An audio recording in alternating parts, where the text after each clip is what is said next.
So thank you so much for joining me today, Michael. For everyone listening in and tuning in, as you know, I have a passion project of figuring out what's happening in the world of therapy and what we can do to prevent future ideological capture. And so Michael has been doing a lot of work in the field for a while, both as a clinician and a hospice worker, which was interesting to me. He's written a book. I'll have links in the bio. And recently, in the Facebook group that he runs, he posted an article about how politics should stay out of the clinical relationship. And that is really what drew me to talk with you today, Michael. And I'm curious, anything you want to say about what helped you? I mean, obviously, the election has happened, but what brought it to this moment where you wanted to talk about politics not being part of the clinical relationship? What brought me to want to talk right now about politics and how it shouldn't be a part of the political relationship and the therapeutic relationship? Mm-hmm. Um, I I felt very strongly about that probably starting in 2020 when it was during the protests that were prompted by the killing of George Floyd. And I my response to that was that bringing awareness to civil rights concerns was a very good thing, and that it could prompt a lot of discussion and raise a lot of awareness, and it could encourage people to look at themselves, look at what's going on, and then and make discoveries about about how to move forward, about how to behave in a more fair way independently, how to create a more fair world. But I was quite shocked when I realized that there was a large number of therapists on social media who were very passionate about discussing social justice, but the goal was not the kind of open discussion that could prompt people to make discoveries. It was strangely authoritarian, Mm. and I had naively believed, if we are all old enough to have, gone to grad school and gotten licensed, and we are professional people helpers, and we're operating day in, day out with a kind of feedback loop where we are learning and our clients are learning. We're all learning simultaneously. And then we're involving supervisors, and we're involving research and literature and academia and all of this. I was I was shocked to realize that no, it's actually not about discussing this stuff openly so that people can come to their own better educated conclusions. Yeah. It was Yeah. about enforcing certain very specific beliefs about what must happen in order to make the world more fair, Mm-hmm. and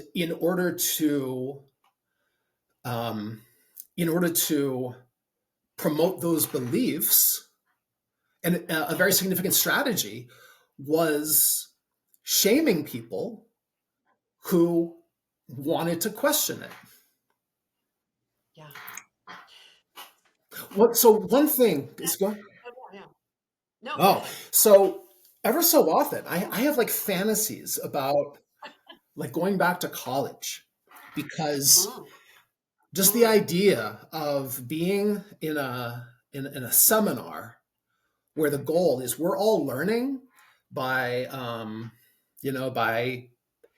by by looking at ideas and questioning them and being really honest with each other about our perceptions of the validity and the flaws in the ideas. Um, that kind of like openness, that kind of like, like an innocent, um, sifting through like primordial mud. Do you think you would find that? I mean, University of Austin maybe, but this fantasy about going back to college, where do you think you would find that now? Well, I think it depends on when I go back to college.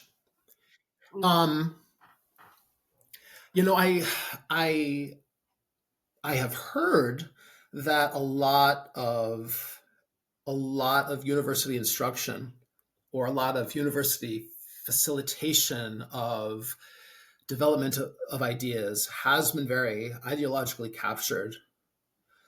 yeah, But I I would not be surprised um, if the pendulum is going to be swinging in a better way. My I like your Say optimism. again.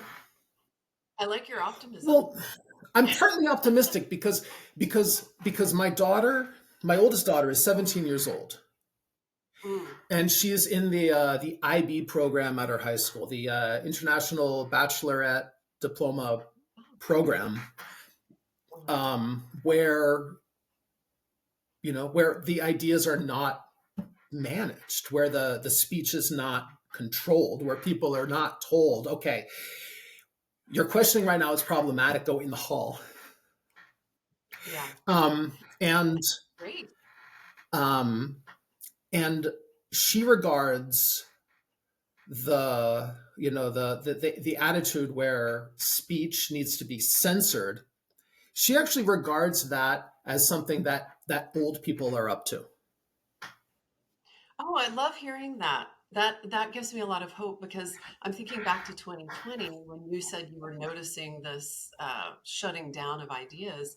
And I was going to ask, do you think that's a result of the education system? I mean, because that part of my passion project is looking at what has happened in counseling education Mm. from having supervisees, hiring employees, and being actually shocked at the things they were being taught.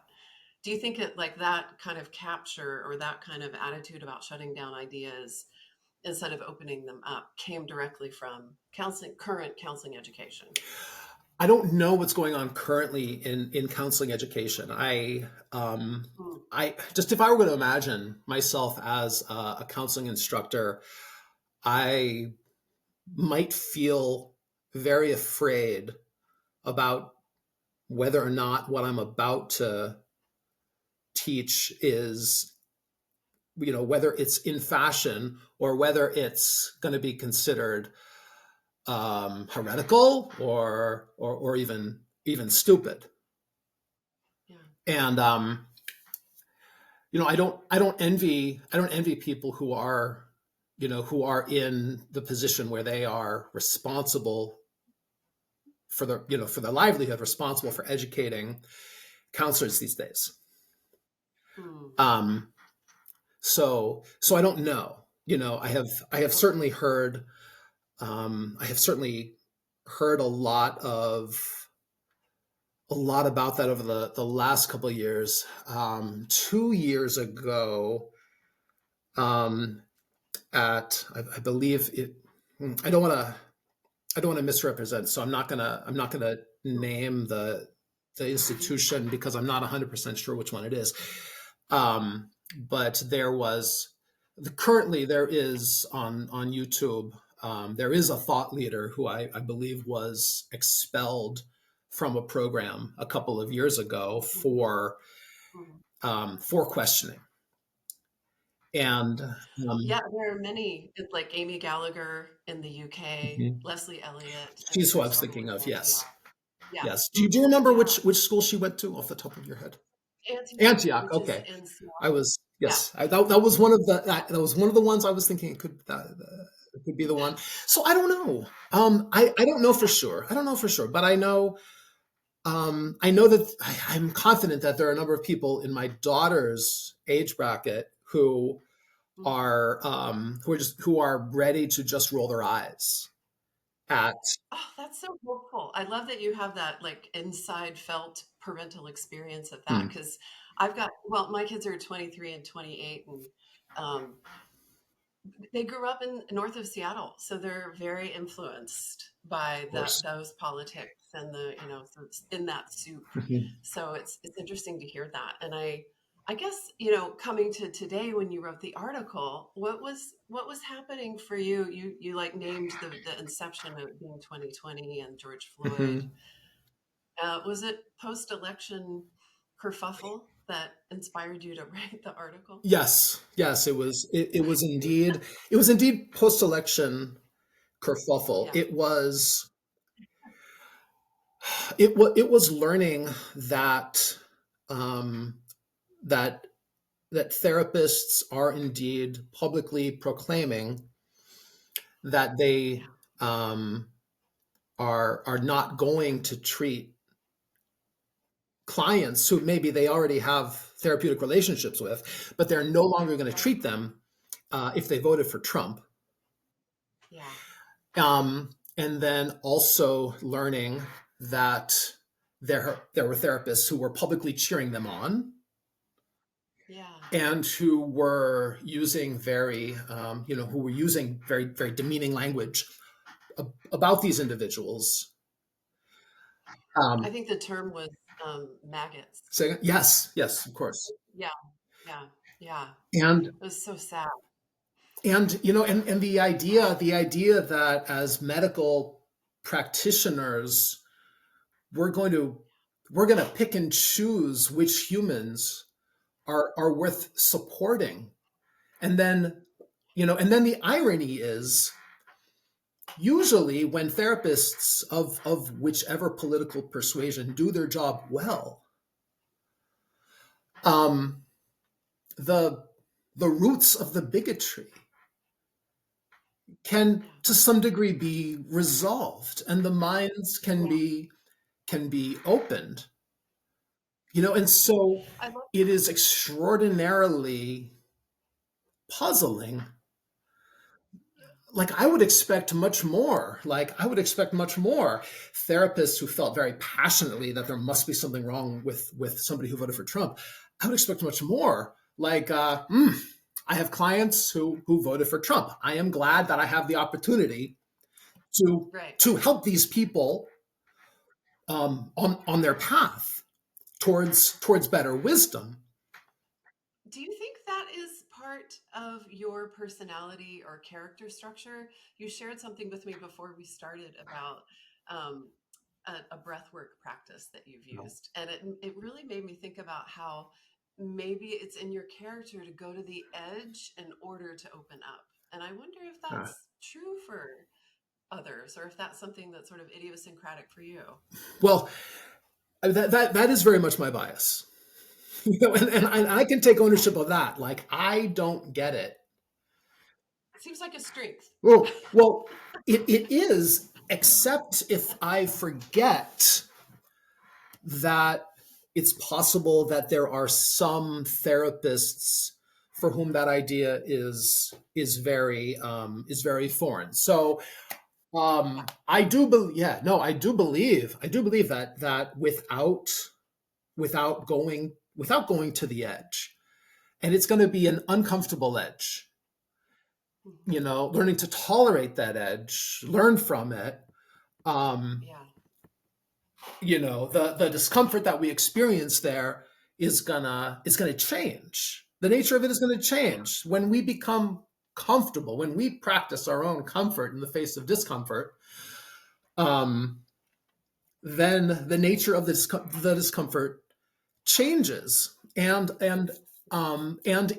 there are a number of practices, and a lot of times this draws on psychological or physical or spiritual, and like um, yogic practices or Chinese qigong or tai chi, um, all all overlap or are all involved in this, psychological, spiritual, physical overlap, where where when we find an experience of discomfort, all we have to do is be willing to face that experience, which is nothing more than being present in the here and now.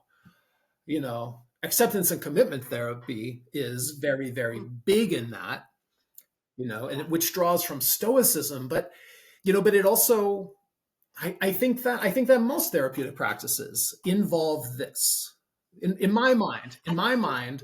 psychotherapy, for an interaction to be therapeutic, or even an experience that one has on their own for it to be therapeutic, we need to have one foot in some kind of resource or strength that could be Hmm. a sense of awareness about what we want to accomplish, our goal. It could be a sense of value. It could be a sense of confidence. It could be a sense of safety. Um, it could be a sense of courage or willingness. But one foot in that, and it's bigger than positivity. It could Sure. be true self. It could Or be resilience, faith, even. and then the other foot. Or very healthy. Yeah, and then the other foot dipped in the discomfort, or in the pain, or the painful memory, the traumatic experience. This is why, this is why just positive thinking, or coaching, or what is your goal? If you could accomplish anything, what do you want to accomplish? And what will that give you? And then see that picture big and bright and take massive action. Why that is not enough to have, that's not psychotherapy. It's awesome, but it's Yeah, not psychotherapy. yeah. I mean, it strikes me that what you're talking about, actually, what I'm thinking of in my contemplative practice and from contemplative psychotherapy tradition, is like a leaning in principle. If something is fearful, that Yes. you're fearful of it, lean in. But I think we're at a point in our culture and in counselor education where that's an advanced practice. And there's a lot of like disindoctrination work. This is my operating theory. Yeah. You can disagree with Okay.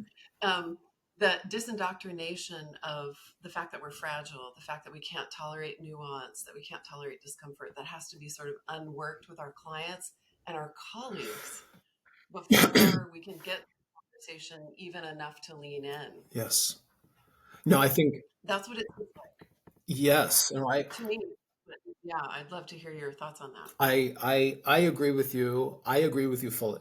I I think that bad decisions, or a lack of wisdom, are what come about through avoidance of the discomfort. Yeah, It doesn't mean that yeah, some strategic avoidance isn't a good idea. It doesn't mean that, somebody comes to me and says, okay, somebody important to me just died. What do you recommend? Of yeah, course, I would never criticize them for, for wanting yeah, to engage in a lot of avoidance, um, in order to just function. But the actual healing requires us to lean in, as you describe it. And so something that's ironic and confusing, and might be telling, and I haven't fully fleshed this out in my mind yet, is that a lot of the is that leaning in a way, is advised almost shamefully by some of our colleagues, who are very passionately pushing this limited version of social justice. And it's as if, so I'll be specific. A very normal interaction that I've seen is somehow the topic of racism or or transgender or transphobia comes up in social media, somebody asks a question about a piece of rhetoric that they don't agree with, and then the response they get is that if they don't, if they're not willing to accept this, then they have to go and sit with their feelings about it. Mm, So right. the concept of leaning in, which you and I are embracing as a part of something that you and I and our clients, we all want to do in order to develop. Very interesting that the that many of our colleagues are using that as a way of invalidating or dismissing any questions. The idea that if you disagree with a certain idea that is in line with that, if you disagree with one of the approved, sanctioned, progressive ideas about how to dismantle the broken system, if you disagree, then, well, your disagreement, it is harmful for you to express that disagreement or express that questioning. And what you need to do is, instead of reacting to the discomfort you have about it, you need to go and lean in. And I think it's like a religious process. It's almost like mm, the cult is so yes, strong that if you have any questions about it, you need to go request yes, absolution mm, through your feelings of discomfort yes, instead of feelings of discomfort in order to lead to greater questions. I mean, because if you're in a cult, which I think I'm beginning to view this ideological capture more and hmm, more, because it hijacks the person from their critical thinking, from questions, is that anyone who disagrees is a heretic and is dangerous yes, to the cult. And so it's like instinctive, it's not even conscious. People are saying, go experience your shame until you agree with me, not go experience your shame or fear and come back with more questions because I'm happy to answer hmm. them. It's very much an absolution shaming combo. Yes, I agree with you. I agree with you completely. I'll be entirely honest. In 2020, it occurred to me at one point that maybe they were right, Mhm. and I was considering, like, they're the passionate. They have the sense of certainty. Maybe Mm. maybe I would base my epistemology on that. Mhm. Mhm. Um, I don't remember exactly how I escaped falling into that, but I think at one point I did contemplate Yeah. confessing. I did. Well, I think, of course. I mean, are you familiar with mass formation psychosis? Mm-hmm. And that, so I'm thinking about how vulnerable we all were in the pandemic, isolated. We needed a savior, almost a reprieve from the fear of death, Mm-hmm. which was everywhere, Mm-hmm. Um, yeah, so I'm not surprised. I mean, I read White Fragility. I took that in.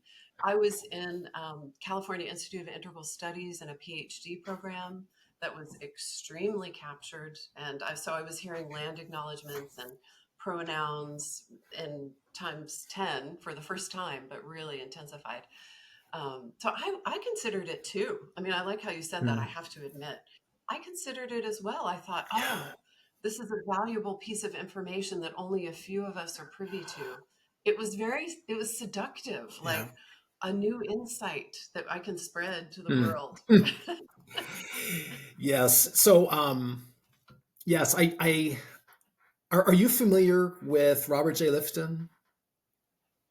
Oh yes, the you referenced him in Mm. your And article. he is, you know, he is full of wisdom, and and if we Google him, he's definitely not a one trick pony. He's not known just for his his work on cults, on Mhm. on totalism and Yeah. re-education. He's also known for making significant contributions in terms of us understanding post-traumatic stress disorder, and and he has some pretty brilliant criticism out there about attitudes around climate control. He's not he's not the kind of individual you would expect, um, particularly a liberal psychotherapist, not to take seriously. And so it's just so fascinating that Mm. he has a description of how cults or how authoritarian regimes will go about um, will go about enforcing re-education or enforcing thought control, and the description is just so beautifully congruent with what we've seen our colleagues do. And confession is one of the 8 themes. Right. And yeah, no, I mean, I have been a little bit of a renegade in this field since 2020. I mean, there are the big local Facebook group in Austin. I'll never be allowed back into that one, so I started my own, and I'm really glad that you joined us there. But I might have made my life a whole lot easier, potentially, in a way, if I embraced that confession. Confession is one of his themes. If I demonstrated loyalty and understanding to the sacred science, is another one of those Yeah. themes. Another one of RJ Lifton's themes is loading the language. Another is doctrine over human. Another is milieu control. If I jumped in and Oh, I no. told It's people so who, point by point. yes, It's so point by point what we're experiencing. yes, Yeah. yeah. So, you know, you brought up how to inoculate. Yeah. So um, I'd like to share what I'm doing in order to Mhm. inoculate my kids. Great. Um, it's and then also I'd like to I have some thoughts about how I may have been kind of pre-inoculated when I was growing Hmm. up. Um, Mm. I'm a I'm a part-time Army officer. I serve in the Texas National Guard, Mm. and whenever I am introduced to a new subordinate soldier who's going to be working with me, and in the behavioral health mission, Mm. I tell them that, unless it's an urgent situation where decisions have to be made, and action has to be executed quickly, I always want them to bring me honest feedback. I want them to express the disagreement, um, and and sometimes that's easier said than done. Considering the rank structure in the military, some people, if they are younger when they join, they could find it quite intimidating being instructed to express disagreement to Yeah. an officer. Well, I I encourage my kids to call me on my bullshit. Hmm. Um, and sometimes they do, and sometimes it's extraordinarily humbling. Right.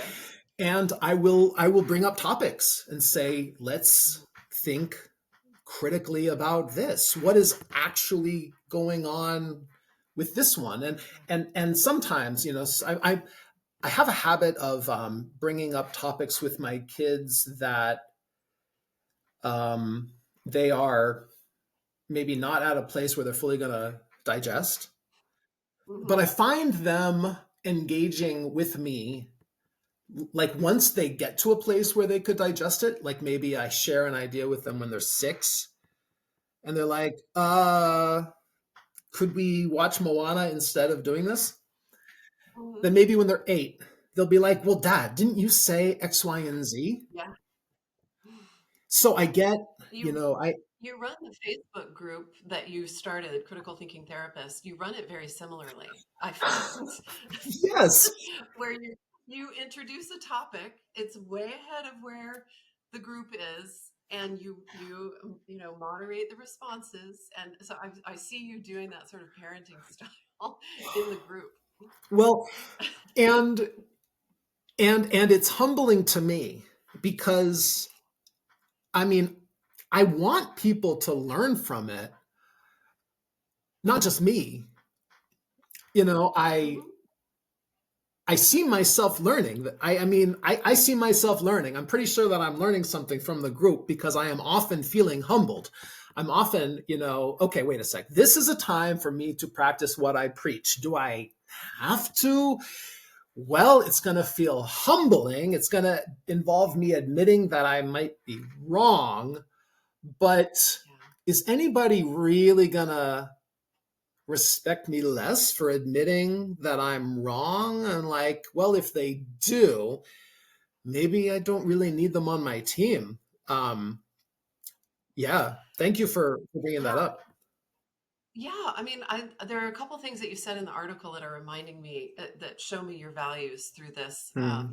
process of inoculation, where you say validating the humanity of the person does not amount to validating their views. Yeah.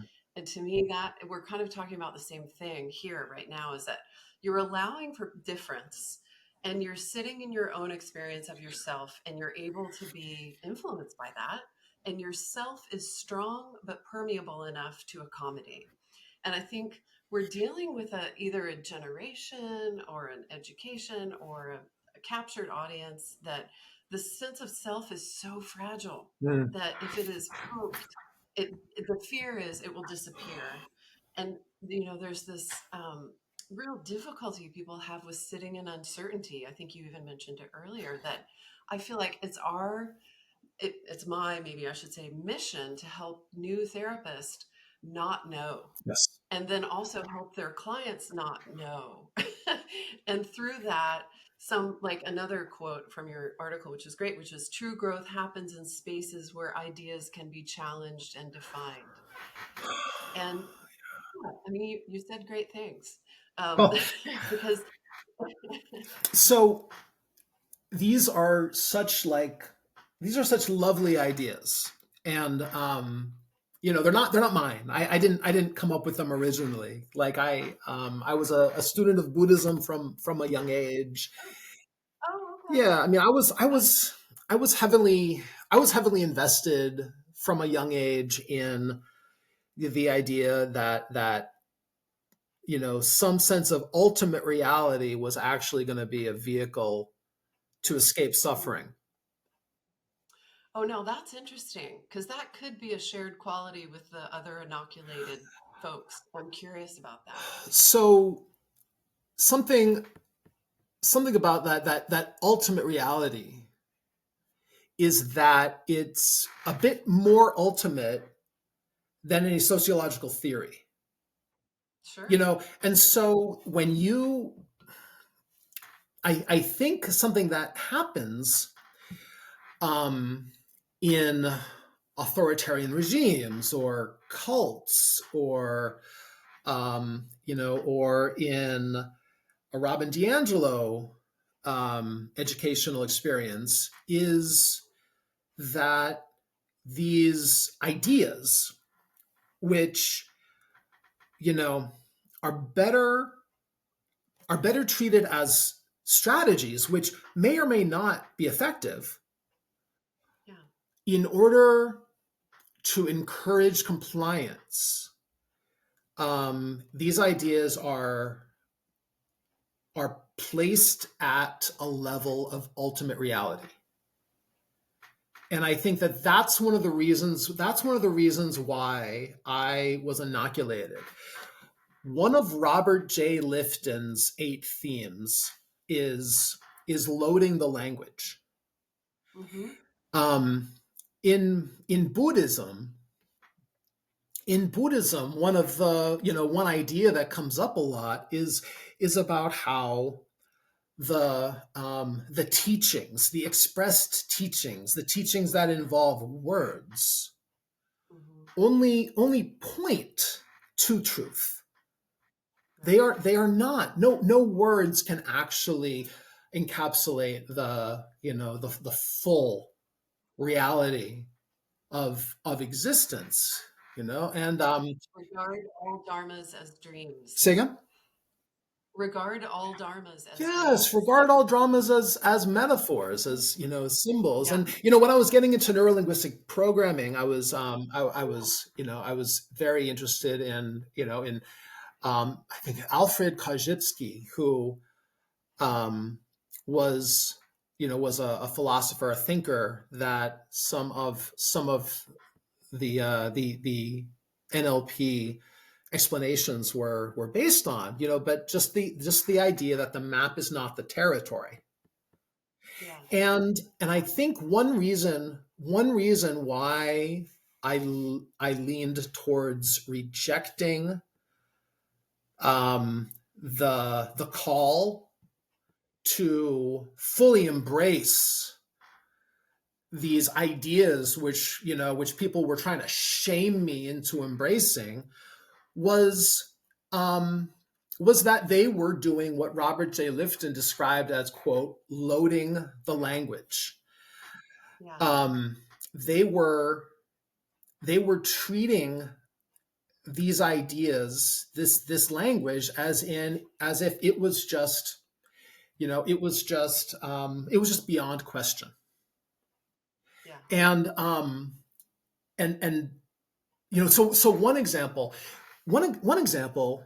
is, I remember in 2020, and in one group, one member one member who I thought, okay, these guys are going to love him because he's leaning into it. He's open. He's asking questions. Gosh, when we ask questions, we are broadcasting our ignorance Mm-hmm. so that we can then become wiser. I mean, who would not love that? But one guy said, the idea of white fragility, the idea that, some white people are very afraid of talking about racism, I can get on board with that. But the idea of fragility, it feels demeaning. I don't actually feel fragile. And then one of the first responses I saw was, fragility is the word for it. And Oh. then somebody came along and said, hey, you need to stop. You need to stop trying to derail, and you need to go sit with your feelings. Ooh. And like, really? So wait a second. We're not gonna let ourselves exist. We're not gonna let ourselves interact in a space where we can forgive different vocabulary usage, as long as we're able to come to some point of connection about the concepts. No, you must use Yeah. this language. I mean, seriously, in 2020, I know. it's I know. this is the I know. language for it. Yeah. It's hard to feel compassion for it when it happens in those settings. I find if it's happening in the therapy room with my client, I have a lot of empathy Hmm. for that, and we can sort of put dimension to the assumption of Hmm. language, like I'm always depressed. Right. So that's loaded language. I'm always depressed. So how much is always, and when were you not, and what was happening yesterday when you were exercising, and it's kind of unclumping an assumption. Yes. What I would call neoclassical therapy skills. Yes. At this point, I think they're neoclassical because I don't think that is what is being taught now. But another thing that happens in therapy, which is necessary for therapy, um, which separates good therapy from what we're talking about, in the social media debates, is that we are placing the individual over the idea or the strategy or the model. Yeah, It's yeah, first, we have we have the models internalized. We have our own understandings of how to get from point A to point B, but we're not gonna like, okay, just to let you know, in order to help you with your life, we need to first repackage you so you fit into this model. Yeah. So Robert J. Lifton, another one of Robert J. Lifton's 8 themes of totalism and thought reform, is the idea of doctrine over person. Oh, it works perfectly for systemic Uh-huh. injustice and these huge concepts. Yes. Yeah. So with doctrine over person, Yeah. it could be a no. I am not going to acknowledge you. I am not going to treat your thoughts as valid if you're not Yeah. accepting the doctrine. Person over doctrine I mean, is necessary. It is presupposed for therapy to work. And then Yeah. also it is a much better a much better rhetorical device of Yeah. of you where you're at. Let's start wherever you are at. Yeah. And then let's see who you are. Let's get to know you, and let's get to know you some more. And then let's Yeah. see how some ideas that I have may or may not apply to you. Right. Which feels Yeah. a lot more like Daryl Davis, who's Mm. actually working to promote social injustice by getting Ku Klux Klan members Yeah. to Yeah. renounce. He's Yeah. he is the opposite of doctrine over person. He's not, I'm willing to talk with you as long as you first kiss the ring, showing your undenying, unquestioning loyalty. Yeah. No, it's you. I'm not even going to tell you you're wrong. I just want to talk. Well, and I've been thinking about this, because it is about the relationship. And so when you two-dimensionalize a person to an identity, then you are able to dismiss them and dehumanize them and be a therapist that calls your clients maggots and moves them from your caseload because you've already dehumanized them. And I imagine what's happening in that therapy room is a lot of psychoeducation of the client of why they're feeling the way they're feeling from the doctrine Mhm. standpoint. And so I've been thinking about therapy and the future of therapy. I'd be curious what you think about this. It's almost like the therapy has to change to include relationship in the community. Like we have to reconnect people to their families and their Mhm. friends in order for them to actually have an intrapsychic experience again because we live in such weird, stressed, Yeah. isolated worlds, so many of us. I don't know. I've just been thinking Yeah. about therapy differently. Hmm. Like, how did we get here? Did we get here because we're isolated in these Oh rooms with our yeah. clients? Oh Or yeah. should we? Yeah, it's a whole other paradigm I think we need. Yes. Well, Rollo May, I can't remember his exact Mm. quote, but I've always wanted to put it out there, and so I've looked it up many times. It's something along the lines of totalitarianism is the collective neurotic response to a lack of community. Something along those lines. Rollo May. Rollo May, he was an 20th century thinker. He wrote the book The Meaning of Anxiety, which Mm-hmm. is it's fantastic. Mm-hmm. One of Irvin Yalom's inspirations. But yeah, no, I think that um, because I like Rollo May's quote, and what you're saying aligns with that, I would think, okay, great minds are thinking alike.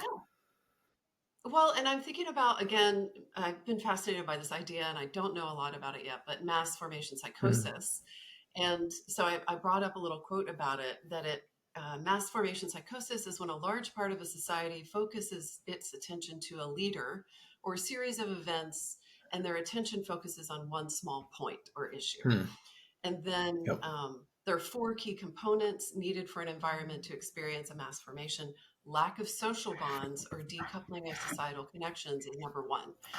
And number two is, of course, lack of sense making. Things don't make sense. I think we could call that postmodernism. And we've been kind of floating in that soup for a while of deconstructing Mhm. language. But it just strikes me that oh, that's right, that new social bonds occur, and it's like that demand for purity. Mhm. So once you are in this mass formation psychosis, then the way that you sort of Yeah. justify your, the terror that you're doing in it, Mm. maybe to others, when your conscientiousness comes up and you have to squash it down Yeah. quickly, it's that, very intense feeling of Yeah. closeness when you have labeling someone as racist or telling them to go lean in and feel Right. their feelings. It's that illusion of togetherness that Mhm. only comes from that mass formation. Well, I think yes. And so, I yeah. think one reason why people are tempted to fall for an illusion of togetherness Hmm. is if they have a need to avoid feelings of Yeah. loneliness. If they are Yeah. feeling if they are feeling an amount of loneliness that they don't want to tolerate, or they've never, they've never learned that loneliness is Hmm. something that you can tolerate and learn from, then they might be very quick. They might be very quick um, to join Hmm. ideologically for the sake of connection. I think that connection is one of the really great motivators of belief. So Hmm. when I joined the military, Hmm. I Uh-huh. was always, in a reserve component. When I joined the military, I enlisted, and then I was told about when I would report for the RSP weekends. That's the recruit sustainment program. So between enlisting and going off to basic training, I would go to these weekends where I would I would be a soldier who was not yet trained. And and these were really great weekends, great introductions to experiencing the military. And we did a lot of marching. We did a lot of shouting, "Yes, drill sergeant! Yes, sergeant!" in unison. We did a lot in unison. There was plenty of encouragement already not to think of ourselves as individuals, but to think of ourselves as members of a team. We were already reciting the Soldier's Creed in unison. We were told the people in this formation are going to have your back for the rest of your life. Hmm. And in many ways that is very true. I feel a kinship to fellow service members just due to them being fellow service members. Yeah. And and you know I was already in my 30s when I joined. Oh, So I wow. was, in my own personal development, I was probably a little bit less impressionable than Hmm. a 17-year-old or 8-year-old who's wondering, what am I going to do with my life? Who am I going Yeah. to be? I was probably a little bit less impressionable. I was pretty established. I had friend groups, I had family. Um, but Hmm. but at the end of one of these weekends, when I was driving home, I found this profound, I had experienced this profound feeling of just disconnection. Hmm. Um, because the feeling of connection by marching in unison Yeah. is just very, very powerful. Or of screaming in unison or reciting a creed in unison is Yeah. very powerful, and so it, Yeah. I think that the payoff, the emotional payoff in order to join a group and believe in it wholeheartedly is extraordinarily seductive. And it works. I mean, that's the thing is I've been thinking about religion and hymns Mhm. and even being a Buddhist for so many years and chanting and breath work and meditating in rooms filled with 100 people for a month. There's a lot of It's almost like an altered state of consciousness. Very. Oh, for It's sure. yeah, very much like that. And I guess it's a good point, because how do we replace that? Hmm. If it's so seductive, and especially we're at this like point where the fishers are out, especially in our field, and the conservatives, I don't label myself as a conservative at all. I Mhm. don't feel that way internally. Um, but I don't agree with the orthodoxy and the monolithic theories that are out Yeah. there in our field. And um, how do we offer a sense of togetherness that can replace that illusion of togetherness? And is that even our role? These are the things that I wonder about, because I Hmm. don't think people just go, oh, yeah, DEI, eh, didn't really work. Let's try something else. I Yeah. mean, I think it is indoctrinated. It's in the Yes. ACA, it's everywhere. So we have to create other bodies that will provide something Hmm. better. Well, I have a thought about that. Maybe I Sure. want to take a second to compare 17-year-olds. Okay. So, um, I knew a 17-year-old when I was 19. Um, and I think that when she was 17, or maybe 16 through 18, but at one point she was a very, very passionate radical anarchist. She Mm, was, she dropped out of high school, and I think she was actually rooming with members of this radical anarchist movement, okay. and and not quick to explain to me um, the detailed mechanics of how the movement was going to have a positive effect, but very quick to tell me that I was wrong. Like, Okay. she told me, look around you. If you don't believe that the world needs anarchism, then I can't help you. Now, also interestingly, within that time period between when she was 16 and 18, she also became a very passionate Christian. Oh, Yeah, she was a very passionate Christian. okay. Yeah. She took on the belief system very passionately, very conservatively. Part of that, I think, had to do with her having a boyfriend in that church, and Mhm. his family accepting her. But she was so conservative, and and willing to buy into that. I remember her once actually ridiculing the Catholic Church for how the Catholic Church reveres the Virgin Mary, and she said something along the lines of, like, "Can you believe that? I mean, a woman revering a woman like that?" And it's like, wait a second. I thought you were the very passionate feminist. Um, you know, beyond 18, she identified with neither of those.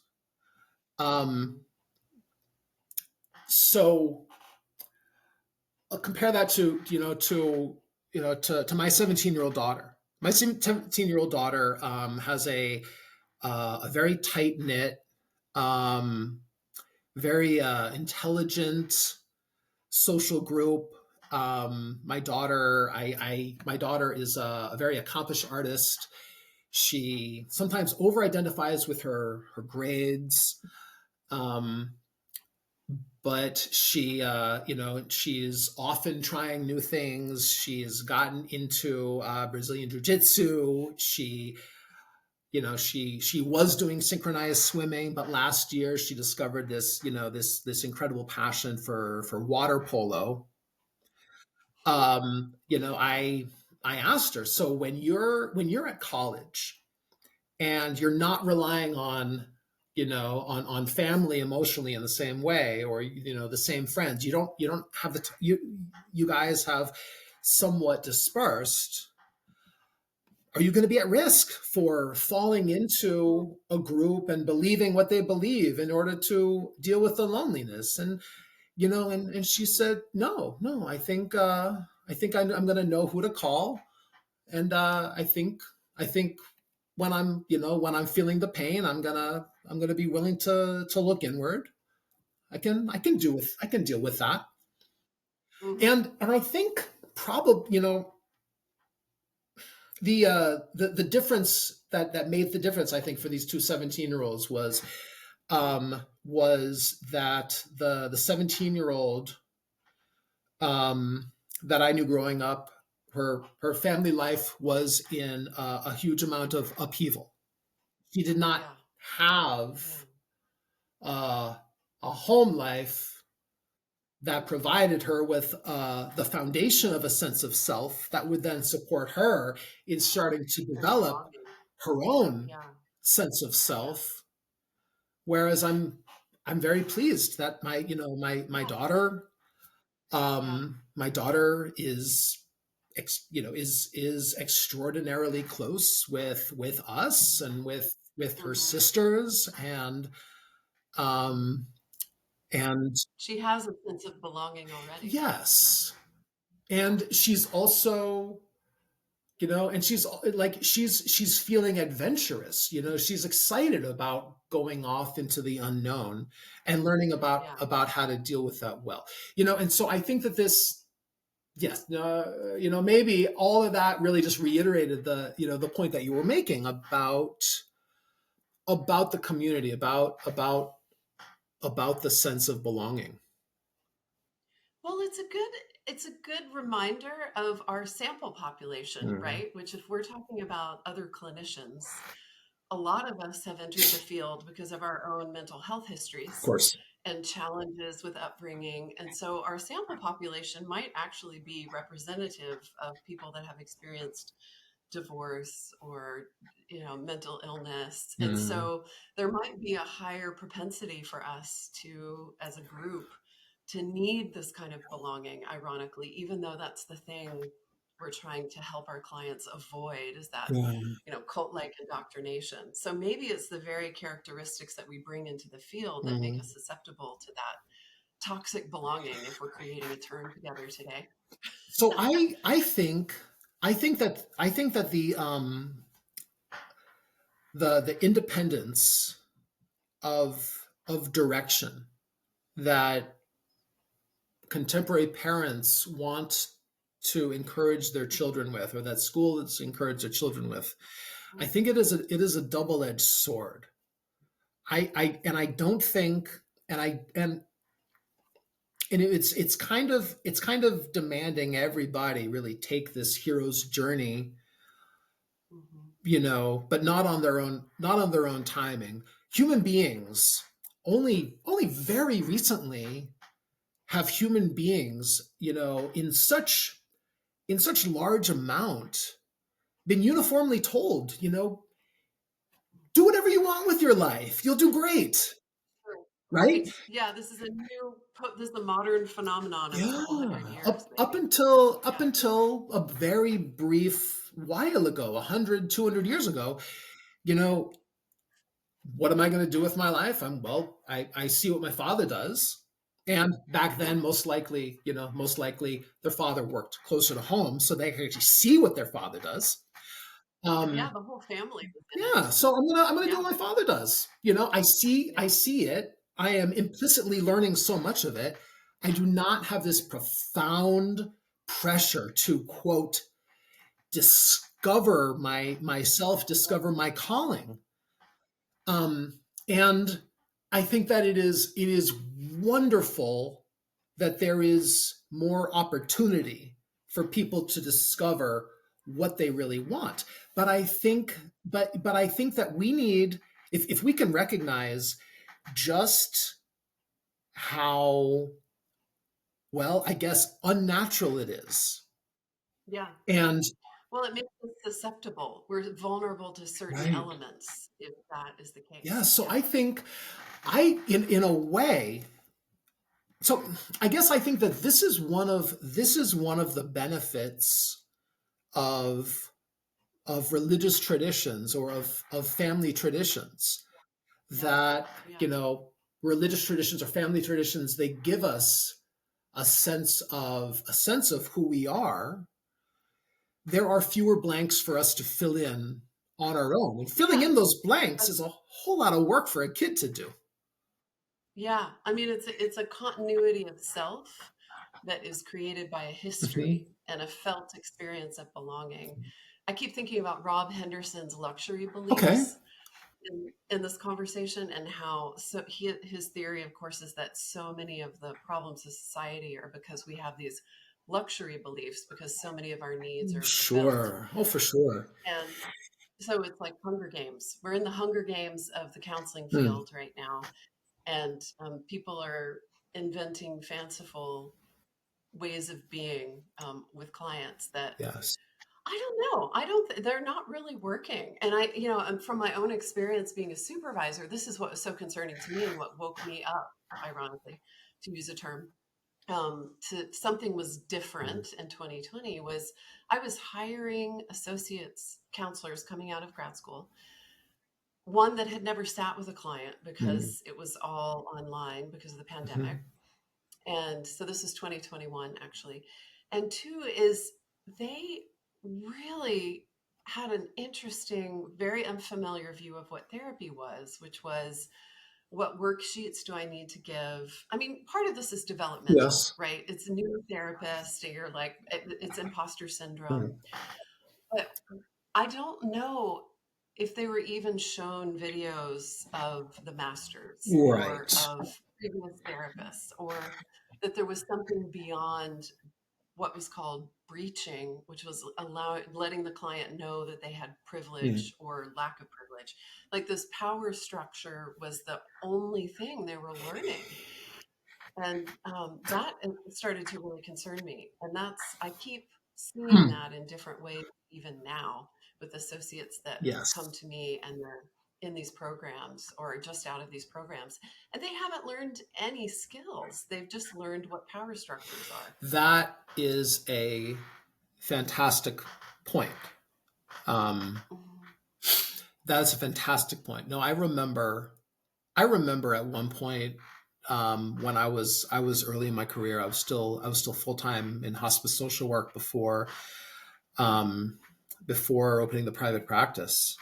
Um, I was expressing, I'm not exactly sure how to do it, and I remember Yeah. colleagues telling me, "Oh, you know what? You need to believe in yourself. You need to get over the imposter syndrome," and and that was so uniform. And so, in a way, I think that there is truth in that. I think that a lot of counseling is learned through experimentation. But if we think about like experimental jazz, people who are good at experimental jazz, well, they know the scales and the chords and the theory really well, Mhm. and they've probably Yeah. studied a lot of other very accomplished musicians very, very, very, Yeah. very closely before they Yeah. before they started before they started experimenting. And so, if that was my experience, and relating it to the experience of the young counselor that you're speaking of, probably a really good way of inoculating counselors to believing that, I mean, to meet their need for direction in political advocacy, is to teach them counseling. Mm. Yeah. Just Yeah. Let's show them the yeah. skills. I mean, and I think, like with jazz, the jazz musician example is that a high tolerance for ambiguity is absolutely what you need as an improvisational artist. And that was actually this weirdly enough, that was actually my bachelor's degree, was in improvisational dance. Lovely. I think there's a correlation to why I became a therapist and love being a Hmm. therapist, is that I'm okay. I love dancing with the unknown, Hmm. and the more unknown, the better. And in fact, that's probably my blind spot, is I need more Hmm. structure because I'm so willing to hang out in the gray area. But I think I can be useful to counselors. This is my bias. Maybe I'm fooling myself, but I think I can be useful to counselors now that are coming out of programs, because I encourage them to be bad Hmm. therapists. And that really seems to help, because they're so Hmm. scared and they want to be good, and they want to. I feel so badly for them because they want to do good work, Yeah. but they've been told, it's like they've been given the set of skills that is like paper doll cutouts, and they don't know what to do. How does this fit with actually helping someone? Yeah. And so being a bad therapist is a great directive. Do bad art, be a bad therapist. So I think if somebody were to demand that I give them just the briefest explanation of how to prepare as a counselor, Hmm. I think one would be motivational interviewing. Oh, okay. Yeah. One is motivational interviewing, um, because it is just such a wonderful way of putting into practice the the fact that we are working with their value system, their Yes. goals, and the Yeah. solutions that they like. Yeah. Um, and then overlapping with that, um, when I was growing up, a martial arts instructor taught me this, and I can't remember. I wasn't a counseling student at the time, but um, he told me that if you are trying to help, then Mm. you're going to be using your own toolbox. But if you are actually helping, you're going to be using something from the other person's toolbox. This is a shout out to Leonard Bohannon. Okay. I don't know if you know who I he is. don't. Our Lady of the Lake. Okay, he was an Aikido instructor and also the director of my counseling program. And Love so that. we were required to take Aikido. And I can't remember the guy who did or the people who created motivational interviewing, but roll with resistance. Hmm. And Aikido, is allowing the energy of your opponent to move through you. You roll with resistance. I think that's a great analogy. I think, Hmm. um, that I've had people ask me, other colleagues and students, like, how you've been doing this for almost 20 years. Have you ever burnt out? And I have Have you not. ever? And Oh, I think burnt it's out. because, Yeah. yeah, I haven't burnt out. I've been doing this full time pretty much, except for when I was Hmm. managing my business and had a lower load of clients. But Hmm. um, I haven't burnt out, and it's because I am not having to figure out people's Right. problems. Yes. They are, and I'm creating the space with them for them to discover their meaning Yes. making, their solutions, and they come up with stuff that's way more creative, Hmm. perfect than I ever could. Like Pema Chodron says, only you can remove your armor because you're the one that put it there in the first place. Hmm. The Buddhist Mhm. nun, Yes, American Buddhist yes, nun. yes. Yeah, Yeah, author of When Things Fall Apart, which is yeah, a great yeah, book about sitting with your discomfort. And I think sitting with your discomfort would probably be the yeah, third bullet yeah. point, because if Hmm. if I'm having an interaction with a client and the interaction or something that they say prompts like Yeah, a lot of discomfort in yeah, me, well, I that there is my opportunity to model for them yeah, how how to visit that, how to deal with it, how to embrace it, yeah, so yeah, that it may on its own transform. yeah. I think that there is probably something to young therapists becoming comfortable with, um, Yeah. with a good amount of maybe emptiness. But Yeah. I mean, that's tricky, right? Emptiness is a big concept in Buddhism that is basically it contains everything and nothing. So the absolute and the relative. I Um, you know I think that a young therapist, if their fear is saying the wrong thing, because they don't know how to do it. Yeah. I think that learning to tolerate your own discomfort and motivational interviewing would Yeah. serve them well, because I can't imagine, anything can happen, but I can't imagine that very frequently a client would ever call up a therapist and say, you know what, I just can't keep working with you because I just feel so um, I just feel so uncomfortable with the Mm. reflective listening you did the other day, because reflective listening is essentially you get that sturdy friend who really listens, who's not invested in changing your mind but really there for you. He's going to be listening, At he's the going to be very providing some yeah. reflections, and I'm pretty sure that that's what good dogs do. They don't verbalize the reflections as well, but they'll put their head on Yeah. your lap and look at you. you know They're attuning. Yeah.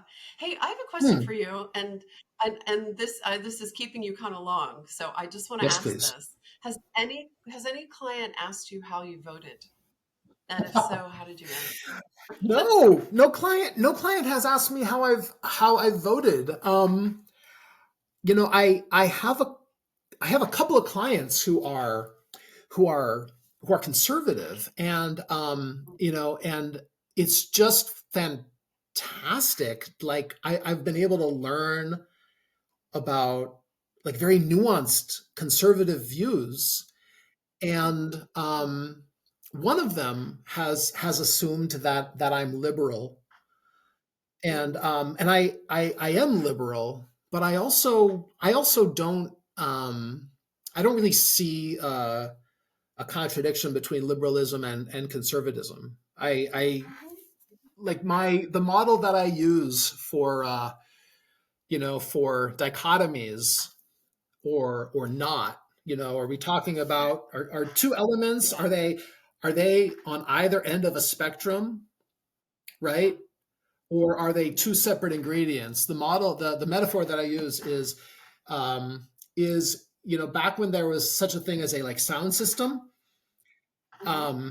and there was a knob. If you turn all the way to the left, then the left speakers and not the right speakers. You turn all the way to the right, it's the right speakers and not the left speakers. Hmm. But if you were like really really fancy pants back then, you might have like an equalizer Uh-huh. where there was this one slider for left and then one slider for right. Mm. And you could mix them. Yeah, and so I use this Yeah. metaphor Yeah. when we're talking about, when people think that holding boundaries means being unloving, or being loving means Yeah. not having boundaries. No, no, no. You can Right. you can you can turn those boundaries all the way up. You can turn that love all the way up. I actually see liberalism and conservatism as not, okay, are you all the way liberal? Or are you kind of in the middle? Or are you all the way Yeah. conservative?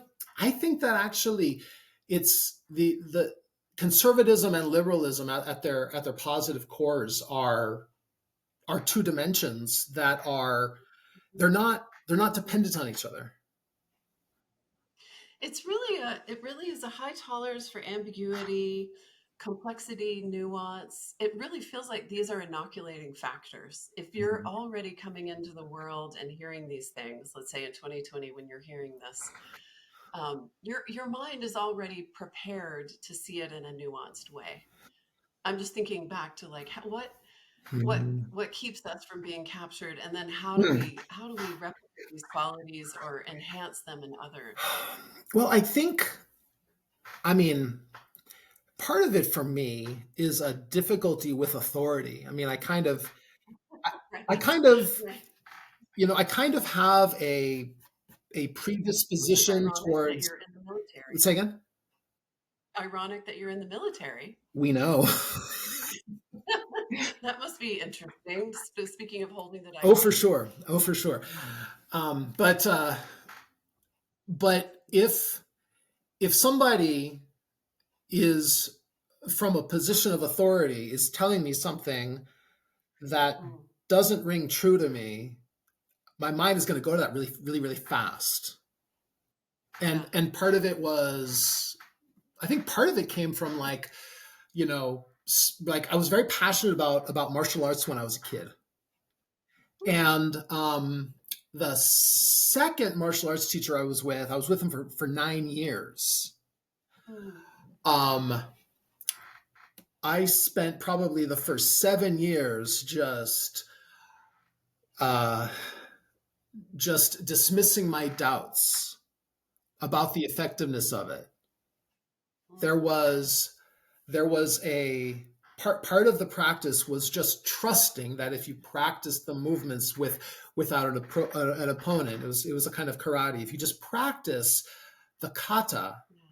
endlessly, then of course you'll be able to use it to defend yourself. Um, this teacher was pretty defensive when it came to people questioning that, and and so people, I think, when they got to a certain level, would often realize, wait, I'm not actually learning how to defend myself, and so it was really around like second degree black belt that people tended to leave. um I I was a 20-year-old black belt, and I learned, oh my goodness, I cannot fight. So I started like, Oh, and this was a very this environment, it was one that demanded loyalty, and so I was very secretive about wow. practicing boxing on the side, and then cross training with some other martial artists, and then getting into this other traditional martial art for a while. um Hmm. and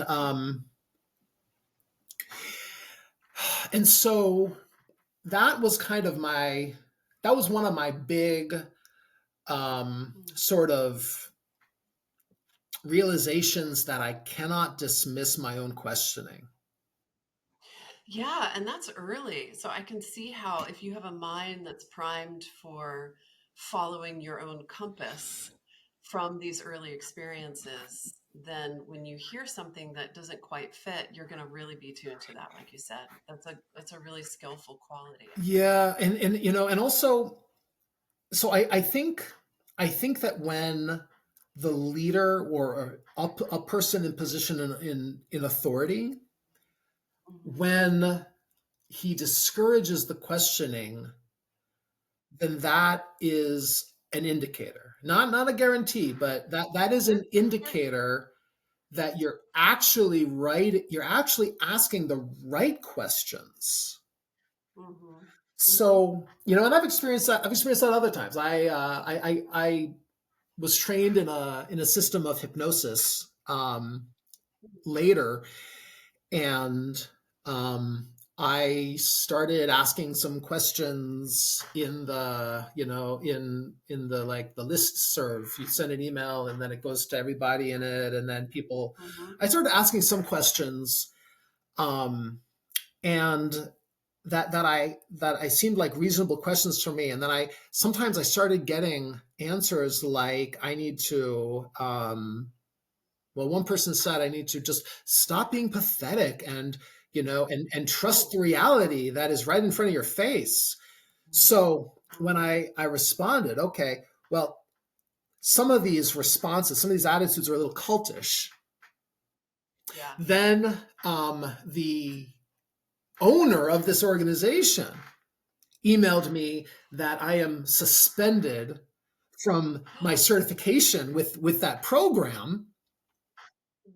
Yeah. Wow. So I, Okay. I emailed him, okay, then you're going to pay me back for all the promotional materials Hmm. that I've just bought from you that I can now no longer use, and Okay. et cetera. And he reneged on that. And I also told him, I am not saying that this is a cult. I'm saying people are Yeah. being cultish. Cult like. So I think Yeah. a really good litmus test Yeah. is, if you bring up to somebody, if you bring up to a leader, I think we're being a little cultish, Yeah. and he tells you, any more talk like that, I'm going to kick you out, then I think your concern was probably very justified.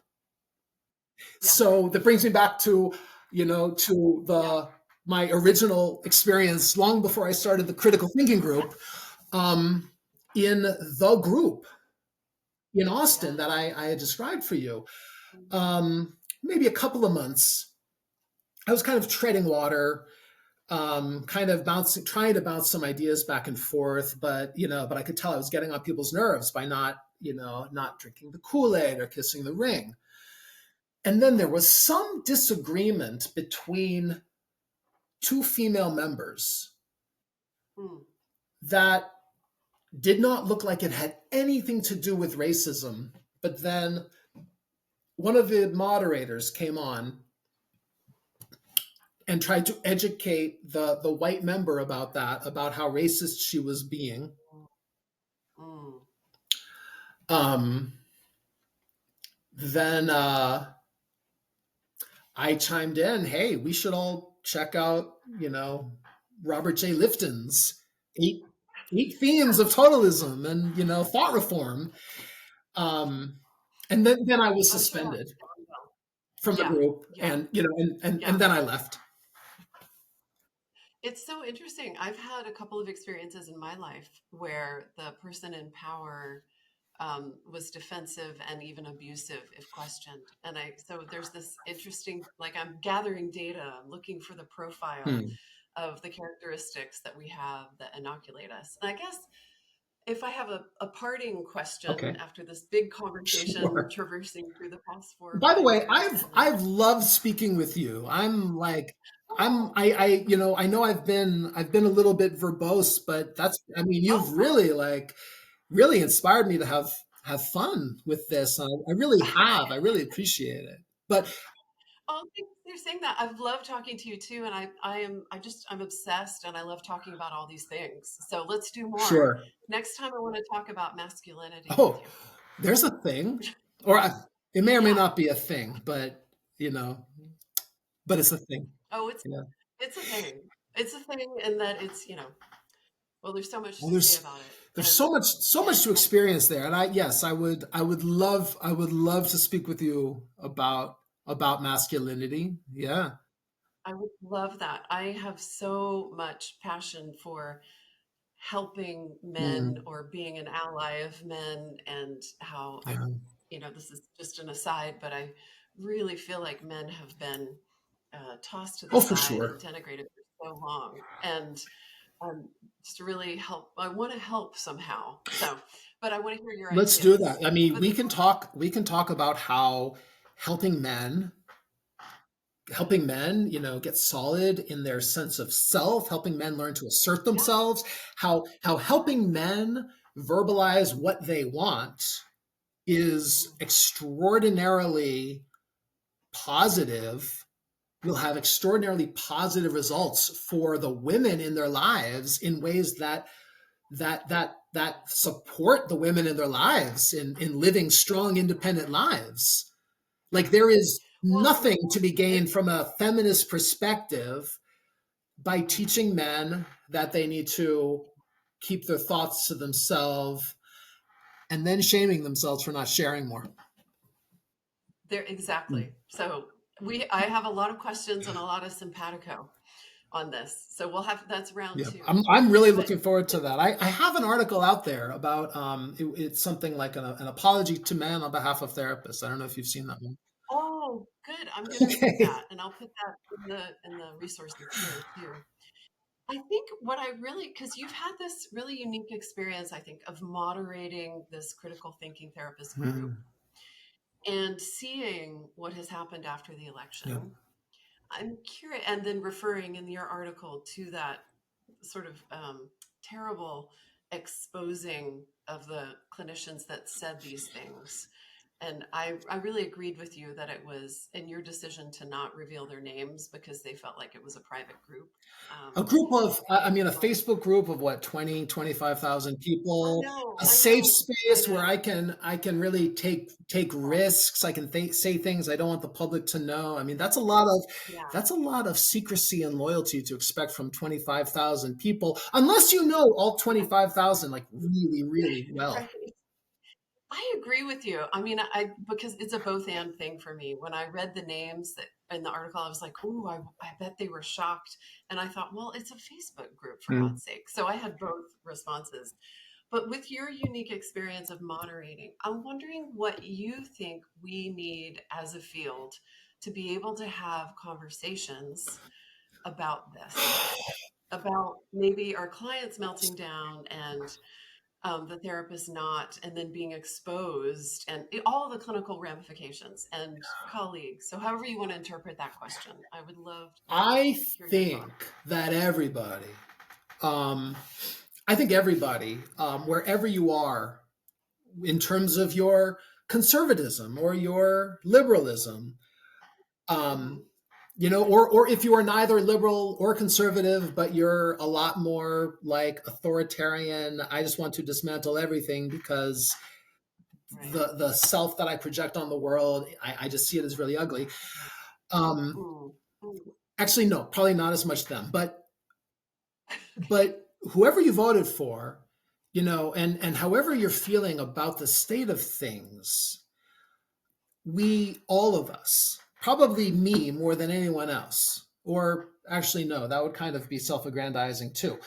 All of us, all of us need to keep living on that edge, the edge, Mm.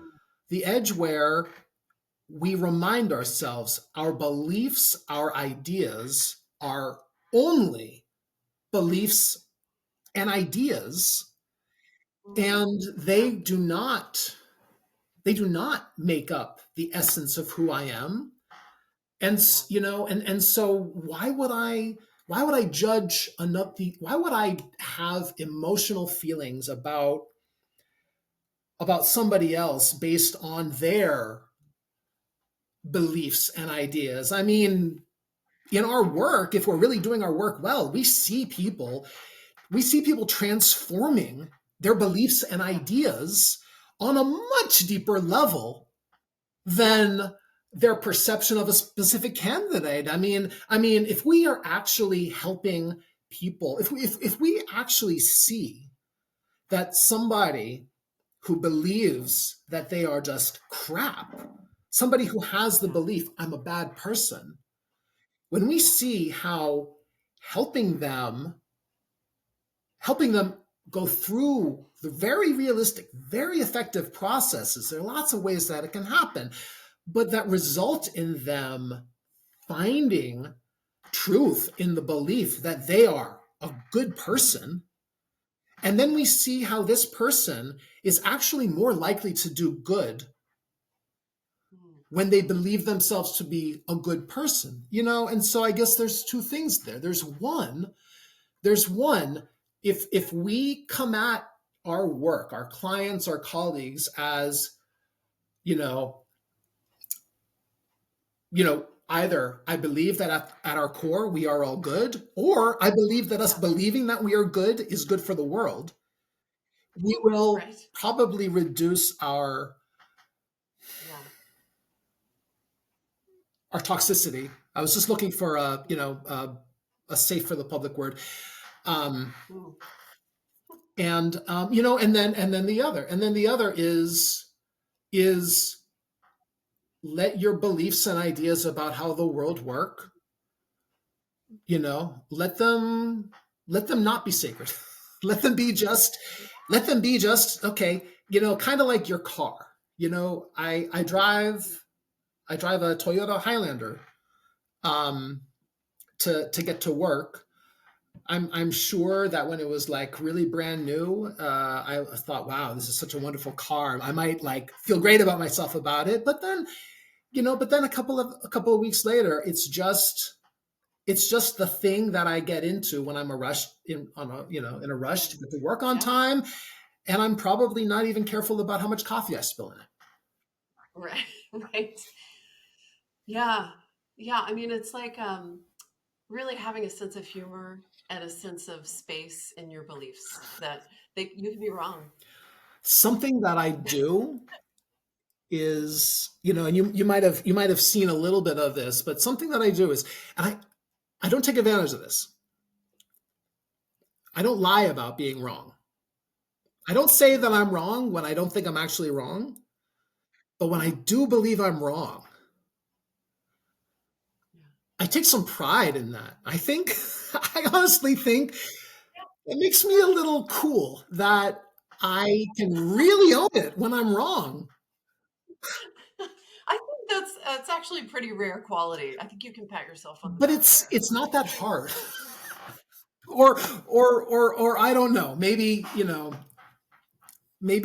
people have their different paths, but I don't know. I can get pretty defensive when I'm wrong about certain things. So I think it's a great skill. are you sure about that?